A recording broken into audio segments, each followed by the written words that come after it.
Okay, I have the 12 face cards intermixed with 12 number cards, as you can see. And if you want to learn the principles behind what I'll show you here in a minute, I'll have a link in the description below to my Improv Math Card Magic series, where you'll learn everything you need to know, okay?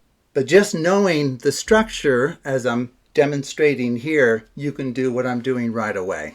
Okay, so in some ways I've given it all away except for why things work. Okay, so since the two of us saw the cards, why don't we go ahead and just give them a good mix here. And like I said, if you were here, you could actually do a random cutting of the cards if you would like. Now we only need 8 cards, so 1, 2, 3, 4, 5, 6, 8. So 8 cards for this, okay? And then why don't we mix these just to make sure that they're beyond the knowledge of anybody here. Another great way to mix cards is to use what's called the Klondike shuffle. This is where you take the top and bottom off as one. It's a great shuffle.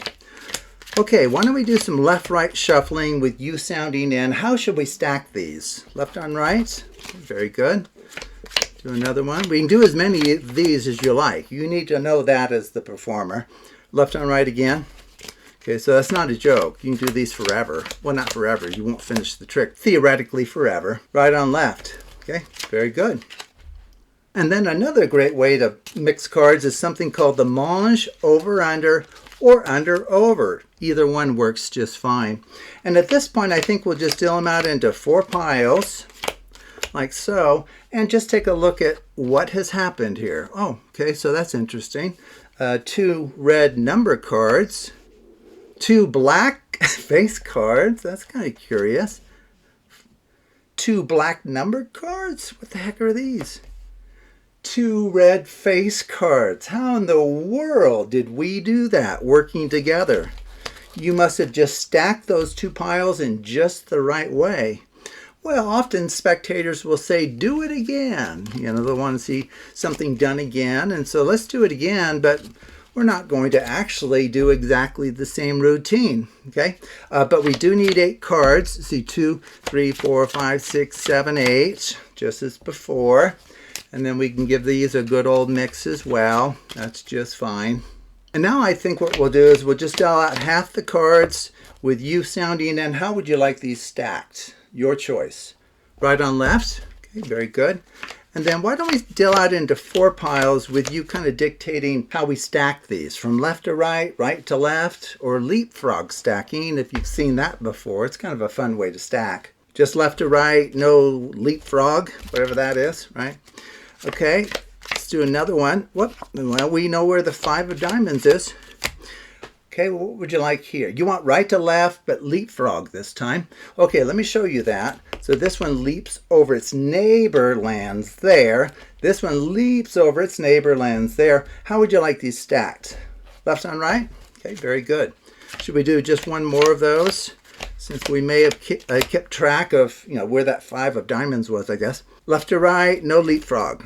Okay, very good. Now what we're going to do is we're going to do the serpentine deal. Okay, so normally when you deal cards, you go like 1, 2, 3, 4, 5, 6, 7, 8. But this time you go in reverse order, kind of like a snake. You're kind of going like this. Depending on how many cards you have, you go back and forth. But why do that? How would that help us? Well, that's not too bad of an outcome. Got 2 red number cards. 2 red face cards. What is going on here? 2 black number cards. How are we doing this? Oh, golly. Well, I believe we have 8 cards left here. Well, let's just try our luck again here. So I've done a Charlier shuffle. You could randomly cut the cards. Now what I need you to do is just give me a number between like 1 and 6. And you'll see why in just a second. So 2.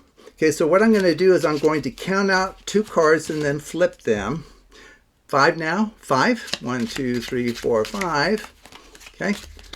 4. 1, 2, 3, 4. Okay, your choice. What about now? 2 again. 1, 2. And then how about now? 3. 1, 2, 3. You just flip and move into a Charlier.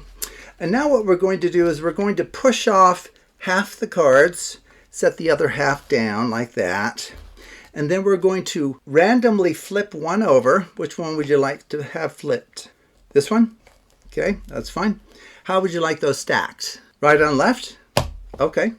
Or left on right? I don't know my right from my left. That's genius. Okay, and then as just some additional further mixing, why don't we go ahead and do, this is called an even up jog. How would you like these stacked? Right on left? Yeah, this is where you jog forward the even position cards. It's a great way to mix the cards. You want left on right this time? Okay, and then as a final mixing, we can do something called the Charlier 1. Kind of a fun shuffle, and so I can add a link to that one as well. And then to finish, I think what we'll do is we'll just Klondike pairs to the table. It's a fun way of creating pairs. Now we're kind of hoping something special happens with the pairs. Let's see how we did. Okay, we got one red face card pair, one black numbered pair, a red numbered pair, and a black face card pair. You are amazing in the choices that you made. Just think about it. If you had stacked left on right or right on left differently, this wouldn't have worked out. That's amazing. You are an amazing spectator. I've never seen anyone as lucky as you've been. Okay, so you can do this right away. You just start with the structure that I showed you at the beginning, and then if you just go through the steps that I've shown you, this will work for you every time. Every time I gave you a choice of how many times to do something, that is a free choice. You can do it once or 5,321 times. It won't hurt anything. You'll still finish in the way that you want. So this is kind of like a 3-punch performance, or a great choice for those situations where the spectator's likely to say, can you do that again? Or I'll bet you can't do that again. And you can just smile and grab the next set of 8 cards from that packet of 24 and do it in a completely different way and still finish with the same incredibly unlikely outcome. In some ways, this is like an ambitious card routine, but on steroids. So anyway, so thank you for watching, and take a look at the links in the description below, and look for other videos that you might be interested in that are posted on the Absolute Math Magic channel.